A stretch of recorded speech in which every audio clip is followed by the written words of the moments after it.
காஃபிருக்கும் ஒரு ஷிர்கிற்கும் ஒரு முஸ்லிமுக்கும் இருக்கக்கூடிய இடைவேளி தொழுகைதான்.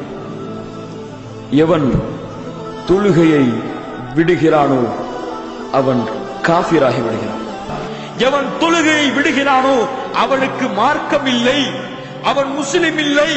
உமர் அவர்கள் சொல்லுகிறார்கள், லா ஹத்த ஃபில் இஸ்லாமி லிமன் தரக ஸலாத்.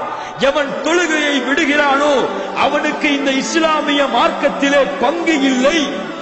இந்த தொழுகை இந்த தரத்திலே நம்மிடத்திலே இருக்கிறதா? இந்த தொழுகையை இந்த தரத்திலே வைத்து பார்க்கிறோமா? தொழுகையை விடுறதானங்க ஏதோ சின்ன பாவம் மாதிரி தான், ஏதோ பொய் சொல்ற மாதிரி புறம் சொல்ற மாதிரி தான் தொழுகையை விடக்கூடிய பாவம் இல்லை என்பிருக்கிறவர்களே.